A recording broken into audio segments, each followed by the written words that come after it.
That's how you do it. That's peak form right there. What were you Mhm. gonna ask? You were gonna ask me something. What are we doing today? Well, my young Padawan. We are recording episode 85 Yeah. of the Macbeef-Banquet podcast. Only 15 more to go, and then we're done with this show. Just kidding. Was that Eli or Kai? Or I think Jules? that was Eli. Or Jules. It could have been Jules. Fuck him. Yeah. Then we don't give a shit. Mess. All is right with the world again because it's just you and I. Because we had Brian on last week. Yeah. It was a joke. No, but we had Brian on last week. That was pretty fun. Yeah, thank you again to Brian Curtis to for Brian Curtis. Yeah, for being on our podcast. It was coming very and hanging nice out of with him. us, talking to us about John Dies at the End and other stuff. Very good, very good. So this week, Miles, we watched a movie. The hell did we watch this week, Miles? Mandy. We watched Mandy. We watched starring The Nicolas Grim Adventures of Cage. Billy and Mandy. It was on Shudder. Came out 2018. Mm-hmm. Indeed. Among other people as well. Among Us. Yep.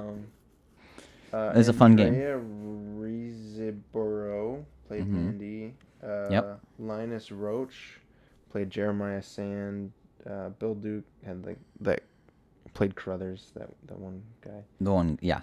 And then there's some other people obviously. Yep. What did you think of it? Because I know you and I talked a little bit about it. Yeah, I wasn't a fan of the sort of slower pacing by the end of it, I'll be honest. Yeah, like the first half of the movie, because I kind of was paying attention a little bit to the time. Yeah. The first half of the movie was to the point where he was tied up essentially. Yeah. Right. Like that's where the hour mark was. Mm-hmm. It was about a 2-hour movie. Yeah, right. And I felt like, well, you had mentioned the plot a little bit too, which was a little bit, I don't know. Yeah, I guess I could see that there might have been some problems with it. But yeah, I think for me it was just the sort of constant slow sort of ambiance with the creepy music and stuff. There were some really slow moments, and that worked I think for the first part of it. But then after a while I kind of just got a little tired of it, to be honest. Not that you can't use it effectively. Like I said, the first half wasn't too bad.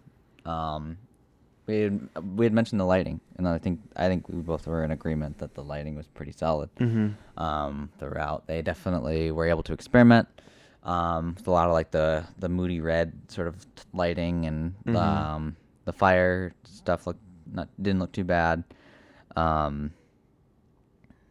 Some of the effects weren't too bad either. You had mentioned the stab that didn't look so good. No, when Nicolas Cage gets stabbed. Yeah.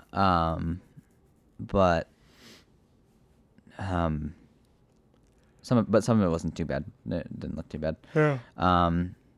What did you had mentioned some stuff with the plot though, specifically? I was gonna say also a few of the experimental shots were really interesting too. Yeah. Cause I'm trying to remember. I honestly forgot, but there was some shots that was totally random almost. I think. That was I don't know. It worked. Right. They definitely. I dug it. That's the thing I can give them credit for is not that I'm saying it's bad, but yeah, is that they did take chances and they kind of experimented. Like you said, they kind of were able to just sort of throw some things to the board and kind of see what sticks, So that's kind of cool. Yeah. The plot. It's about this woodcutter. Yeah. And his who girlfriend? a lumberjack and his I believe girlfriend. Yeah. They live together in a cabin in the woods. Yeah. They get this group of cult members want her, and they try and take her, and but she doesn't want to go, so they kill her instead. and Yep. he's tied up, and then he wants revenge, and he's got this crossbow, and and he makes like a axe thing. I don't know. I want to know what that's called because that was So I've heard the name before. I just can't remember. It's like a Tomahawk? really cool weapon. It's not a tomahawk. Oh, okay. Are you sure? I don't. No, tomahawk is a throwing axe. I mean, he throws it at one point. Nicolas Cage's weapon in Mandy was inspired something by Celtic Frost logo. What? I thought it was a real weapon, but maybe not. I don't know. I think the one that's actually made out of metal is out in LA with Spectrovision. I have one of the replicas, one of the stunt chrome layer ones. My friend Jeffrey Halliday designed the original sketch for it, which is based on the F from the Celtic Frost logo, which is the Celtic Frost logo. There. Yeah. Oh, okay. Gotcha. I wanted it to what a feel random almost thing. like That's a kind of cool. What? What a random kind of Yeah, thing to draw inspiration from. I wanted it to feel almost like a manifestation of Red's insanity instead of just as a weapon. It was like a crystallized object of his grief. Okay. So he makes this weapon. He uses the weapon, and then he, gets revenge on, like, the demons. Yeah, or whatever they are. Yeah, and LSD loving cunts. Yeah, and then the cult members. Yeah. Well, I don't know if it's necessary. Oh, yeah, it's a cult. Definitely a cult. Yeah. I was gonna say it's not a cult, but no, it's yeah. But it felt weird. Like Nicolas Cage's character was like like a John Wick type of character. Was, yeah. Like that's the kind of background they gave for him. Yeah. Kind of settles down peacefully, and then he gets his life disturbed by these terrible people or whatever, and then he goes on a rampage and kills them. Which the sort of the character that he meets in the second half before he goes on the spree is kind of random. Is the name of the character. Yeah. It's a little random, and it's like, he's conveniently just got this stuff, and then he goes and gets kidnapped again. Which I mean, what can you? Yeah. Which I didn't mind that as much, actually. I mean, because it's kind of kind of an uphill battle or something, and that's kind of keeps it interesting, I guess. Yeah. The weird like monster guys, kind of bizarre, but the demon. Yeah. Fit with like the aesthetic, I guess. So. I was just looking at it. It got a 90% on Rotten Tomatoes. Really? Which I don't know why. Like, story wise, and I don't know. It's okay. Right. But it's nothing like spectacular. It's really just like a visual, like a visual orgasm. Yeah. Because it's fun to look at just because of how pretty like the lights are. Pretty lights sound like a baby. But I don't know. Well, I mean, even being a fan of like horror, like how did that feel for you? Like, did you enjoy it as a horror movie? Yeah, I mean, the gore wasn't, the gore was there definitely. But for horror, it wasn't too scary. It was, again, it felt more like a John Wick type movie than an actual horror movie. Yeah, more of a revenge kind of fantasy kind of fantasy. Thing. Yeah. Yeah. So I don't know. A lot of people liked it, and I don't know. Sure. That was one of the reasons because I was interested in it. It looked really good. Right. I actually was interested in it too. Because I'd seen like the trailer and stuff for it. And so it was on my list. But then it wasn't bad. But not exactly nothing the like movie outstanding. We expected, I think. Yeah. Yeah. But I would recommend it, especially to horror fans. Or John Wick fans. Or John Wick fans, or both. So, yeah. What else did you watch this week, Miles? I watched a lot of stuff this week. Yeah, what did you watch? I probably won't be able to remember it all because I remember. I think I forgot a couple of movies over the last few weeks. Like I watched Promare a week or two ago, which is like this anime on HBO Max, like a movie. Okay. That was pretty good. But this week I watched let's see, Godzilla vs. Kong. Oh yeah, that was on HBO Max. It was pretty good. Much better than Godzilla King of the Monsters, obviously. Yeah. The ending was probably my favorite part, because they, someone shows up and it's like a whole shit kind of thing. Yeah.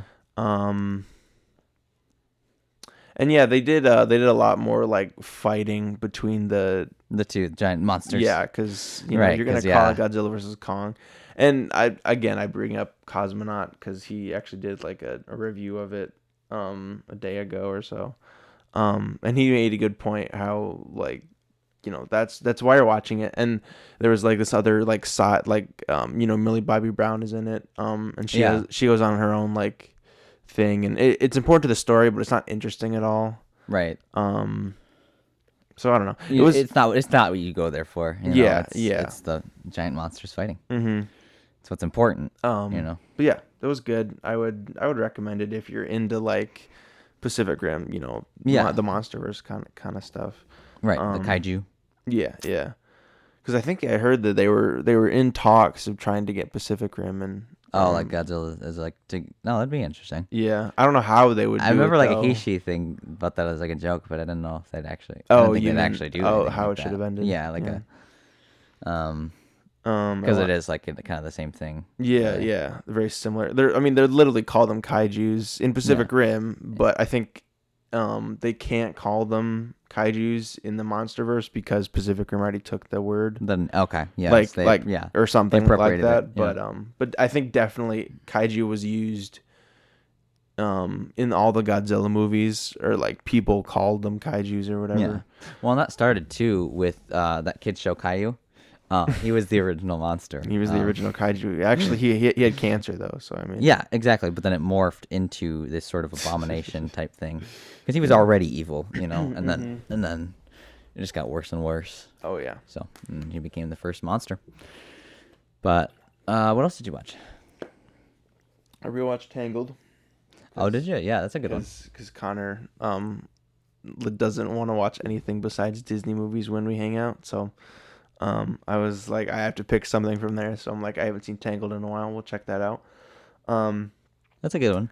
Yeah, it was good. I remember the animation being better though, honestly. Yeah. Because I was thinking of it. It looks a lot like Shrek almost in terms of their like big eyes and like.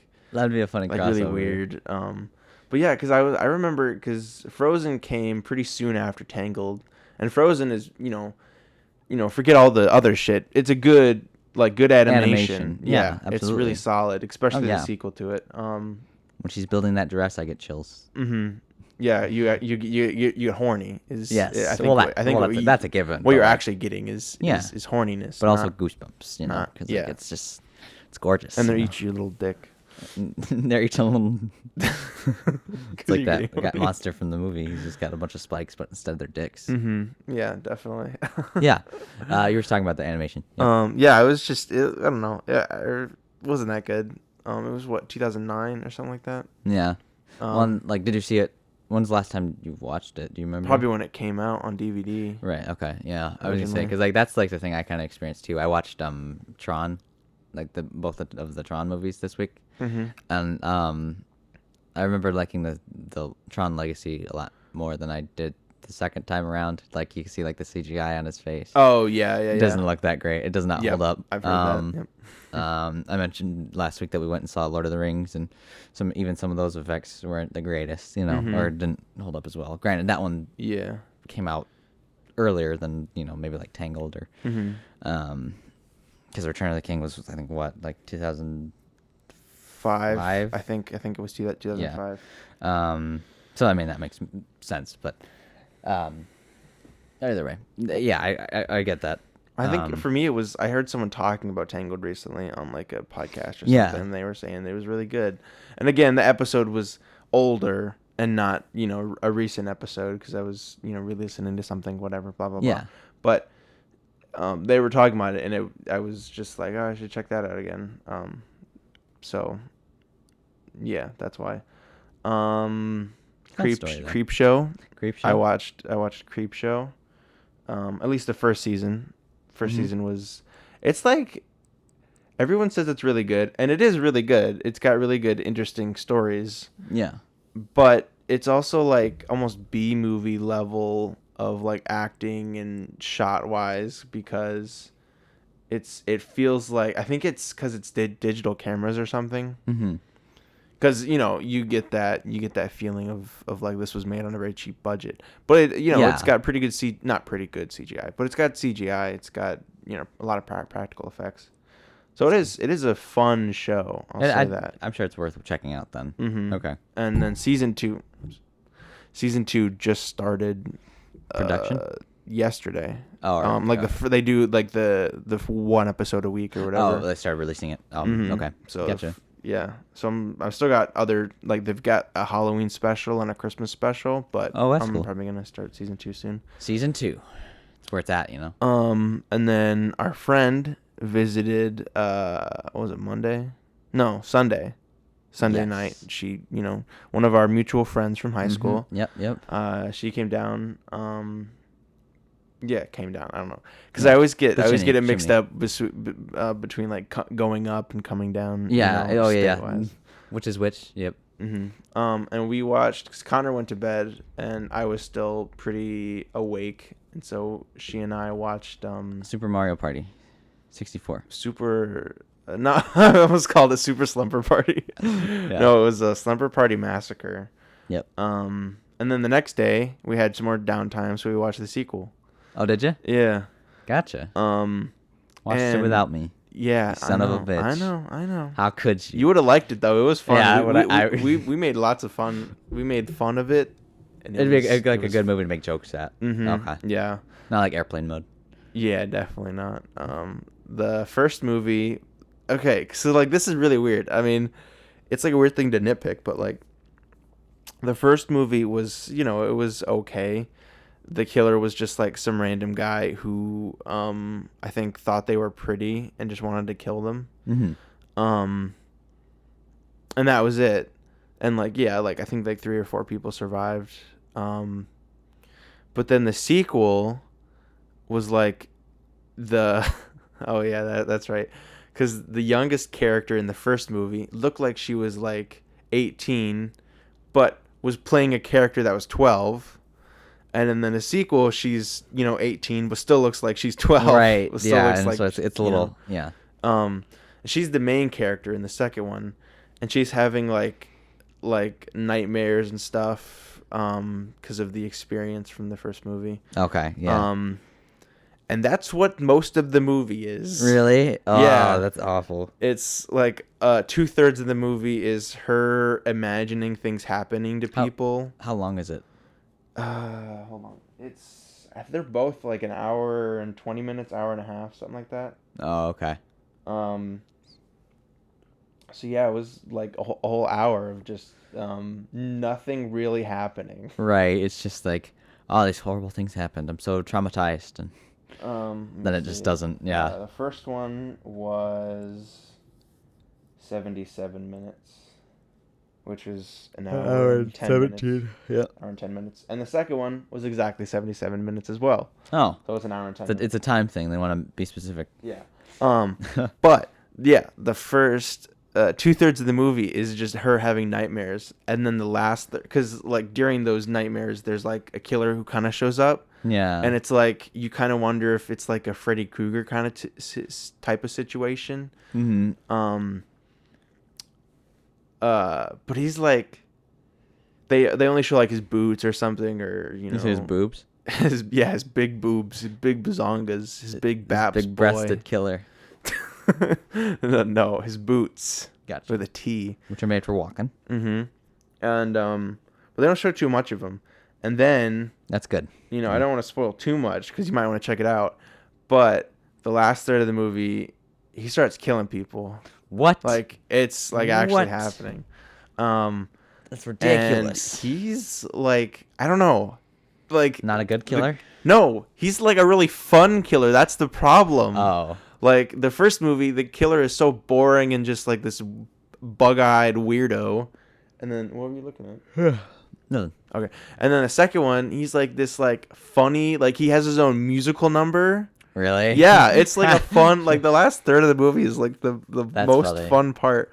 He's like, he sings, he like toys with people. It's really fun. Then there's like this huge twist at the end, but Yeah, he's not the killer. yeah, it was actually Mike Cock Adam all Sandler. along. Oh yeah. Mike Coxlong. Mike Coxlong. Yeah, Mike he's Coxlong. a new character, a new featured character. Mike Coxlong. Yeah. No, I would recommend. I don't know. The first one's better for if you're looking for just like a generic slasher movie, Right. and the second one's better for like a nightmarish, fun killer movie. Yeah. Because they're definitely totally different movies. I don't know. And then what? Oh, Bad Trip. I watched Bad Trip. Bad Trip. Oh yeah. Okay, how was that? That was funny. I like that. I think that was really good. I would definitely recommend it if you like Borat. Oh yeah, definitely. Really good. I'd love to check that out. Especially like the end scene. That's right. The end scene was really good. Really funny. And then we also watched Falcon and the Winter Soldier episode 2. Episode number 2. And episode 3 is out today. Indeed. Oh yeah. Gotta watch that at some point. Yeah. And did you watch anything else besides? Sorry, there was a lot of stuff. No, it's good. It's good. I've been watching some stuff too. It's not just you, Miles. I watched Paths of Glory, which is another Kubrick film. Because that was leaving Amazon. That left like a couple days ago, so I watched it like the day it was leaving. For the second time because I've seen it before, but it's really good.